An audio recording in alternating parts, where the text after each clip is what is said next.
What's going on, everybody? Shmoop here, back at it again. So, we're coming at you today with a bunch of builds that are gonna absolutely cook in Heresy. And you got a few days to get them together in case you're missing anything, or if you want to look into it. Tell you what, it's gonna be a smart choice because next season is going to be absolutely crazy. So let's get right into it here with the Warlock. So, there's two different ways you can play this.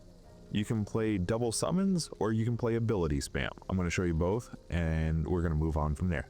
So the first one is the spam build, and we're going to use chaos for each. You can use healing or empowering. I say healing, whatever jump. Your melee, of course, I do chain and pulse grenade, which I think is the best grenade, followed up by the electrostatic mind, because it gets you even more ionic traces, which are going to be very important when we come back around to the exotic, which you can already see me wearing. And then in this slot, instead of Arc Soul, we're going to be going ahead and using the brand new Ionic Sentry, which gives you 2 slots, so it's the same amount of slots, at least from what they showed. And when you defeat enemies, it builds up this secondary grenade, kind of like Gunpowder Gamble. And then once you get it, you throw it out, and essentially it's like a little chaining arc bolt grenade that stays. It's a turret, basically, like the stasis turret. But the cool thing is it builds up, and it allows you to build up bolt charge, which upon max stacks, it lets you call down the Thunder Strike. So we're going to be doing that instead of the Arc Soul. And then for fragments, we're going to be doing Shock, Ions, Discharge, and Magnitude. Essentially, it lets your grenades and lingering stuff stay longer, and then it's just a whole bunch of ways to create ionic traces through more jolting and arc weapon final blows. So from there, we're going to be using Sunstar because it makes our ionic traces move faster and they give us extra energy, which means that we need less to get our abilities back.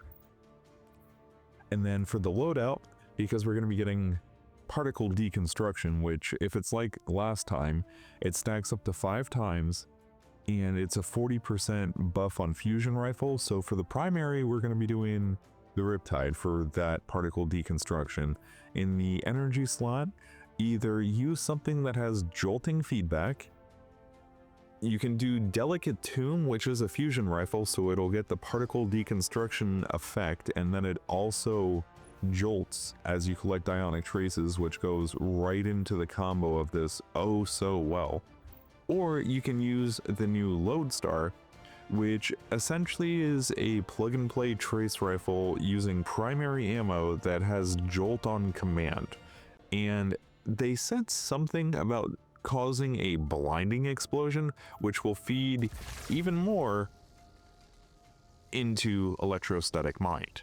So this is going to be creating traces like no tomorrow, and you're going to have abilities up like crazy. Now, if you hate Sunstar, you can go ahead and go over to Crown of Tempest with Tickle Fingers, or if it works, use Verity's Brow to get that little arc turret that you can get and just make it go absolutely crazy. But I don't know if this is going to work yet. I'm not going to go over mods because armor's supposedly changing next season. We're getting like armor 3.0, so we're not going to go into that. But yeah, and then for heavy, use whatever you want. I have a feeling linears are going to be cracked, but if not, you know, Chill Inhibitor, Envious Arsenal, Bait and Switch, absolutely amazing. So this arc build, gonna go crazy. And again, if you want to go double buddies, run Arc Soul, and instead of Electrostatic Mine, run the new Ionic Sentry. Same thing with all of this, just for more uptime, but instead of that, go ahead and swap it out for Crown of Tempest. The Solar loadout, which this one's a very classic one. It's going to be Mantle of Battle Harmony with a Solar primary in the energy slot with Incandescent. This is my favorite one. This hand cannon, absolutely god tier in my eyes. Like, there's nothing I like using more than this on Solar. So here we're going to go ahead again and use a fusion rifle, and Dragon's Breath is just so good. Then when we come in here, I prefer Song of Flame, whatever Rift, whatever jump you want. I prefer Incinerator Snap. And Healing Grenade is great for higher end content. If you're in lower end, run a Solar or a Fusion Grenade, and then we're going to run Hellion And we're going to run Touch of Flame just because it makes all of the grenades better. I absolutely love it. Followed up by Singeing, Char, Eruption, and Ashes. These make your ignitions better, and this one makes sure you get your Rift, or if you really want to use Phoenix Dive, your Phoenix Dive back faster, which gives you more uptime on Hellion. Either way, by the time your Rift's out, you almost have your Hellion back, so you don't really need to change now for Phoenix, but if you want to do Phoenix, nothing wrong with that. And I think you see the gist of this. It's let me weaken the target, let me hit him with a breath, let me throw down my Hellion, and he's gonna ignite nonstop. This build already with Breach and Clear on the grenade launcher lets me almost one phase the Servitor boss in Vesper's Host. It feels really good. So we're gonna move on then to the Strand build, which I'm very excited about. And we're gonna be using Euphony with Swarmers. I know, crazy concept, but particle deconstruction works as well as it did before. This is going to go absolutely crazy, and it's going to decimate everything. Like, use whatever primary you want, whatever heavy you want. Like, this is going to be the main source of everything. And of course, we're going to do it with Needle Storm, the only super, you know, Arcane Needle, and I do the Threadling Grenade for even more Threadlings, Weaver's Call to get the Threadlings on class ability, and the Wanderer because it creates a suspending burst when you destroy the Tangle, which is weirdly helpful with champions. And, you know, also we're going to be destroying the Tangle, so we're going to want more Threadlings. And then for the aspects, we're going to do Generation, Evolution, Mind, and Rebirth. And those are the main ones that I see coming in as, like, the big helps. So, yeah, that's going to be absolutely amazing. If you have Euphony, this build is going to go absolutely crazy.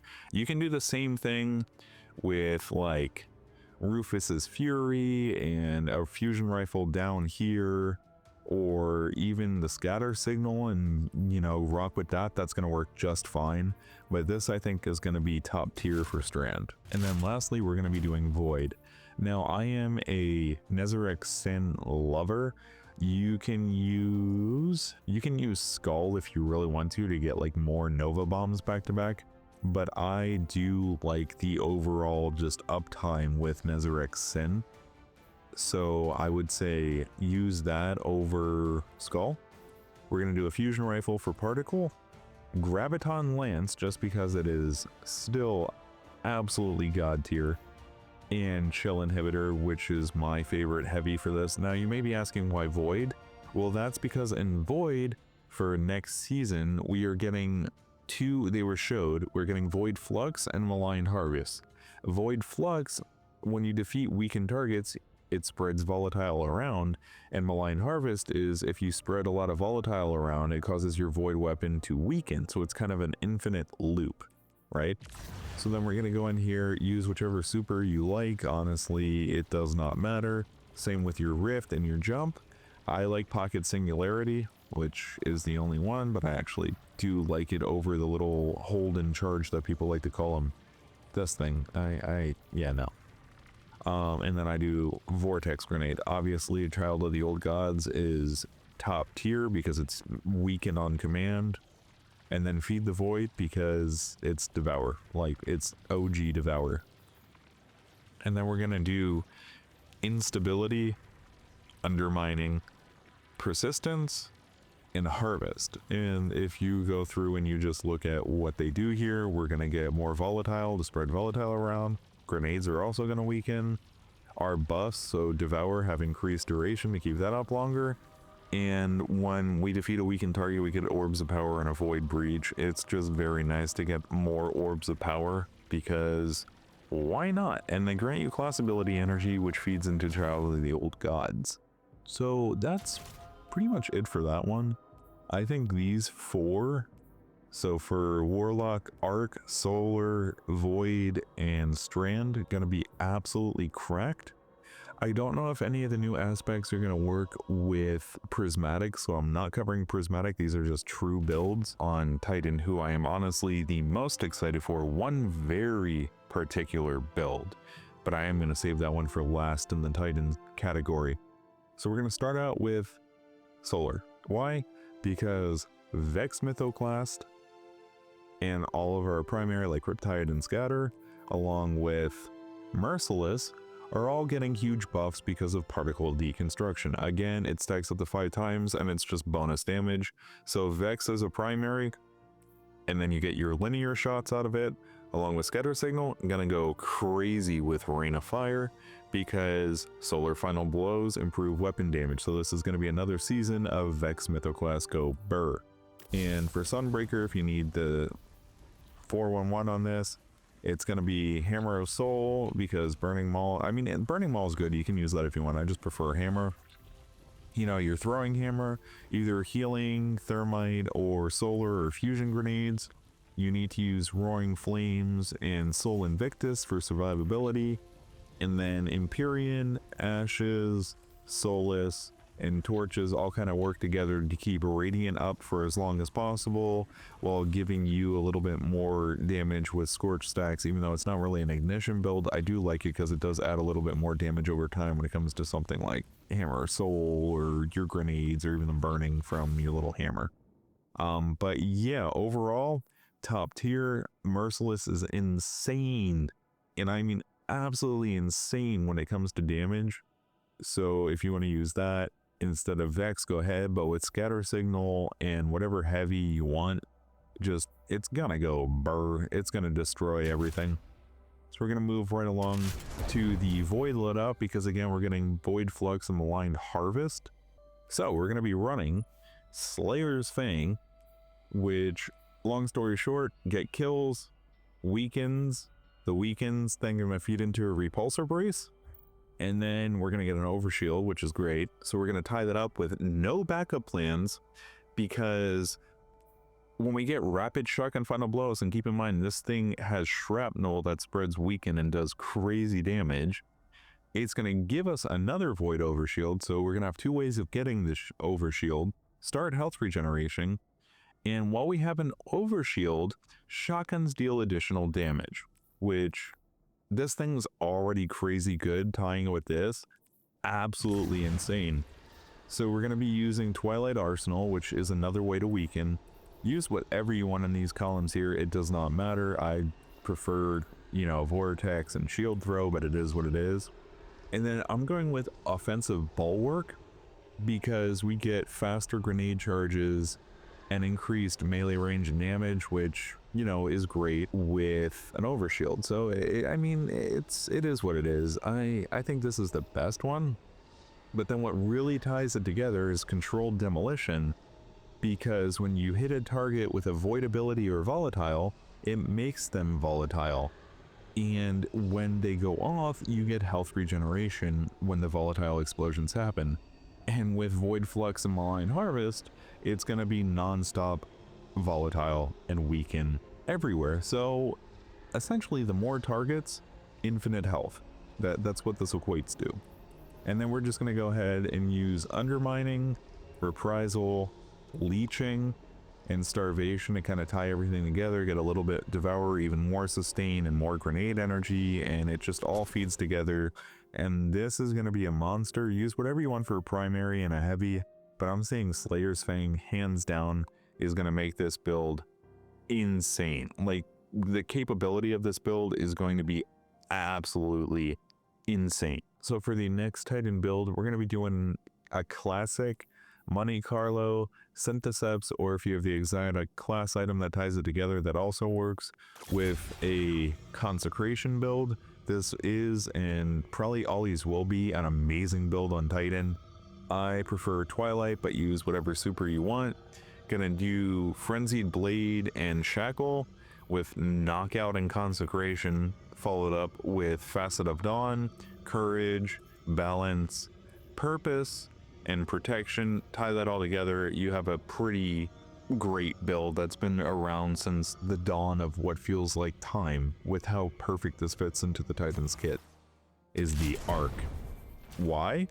They're getting a new aspect that when you put down your rally barricade, you build up bolt charge.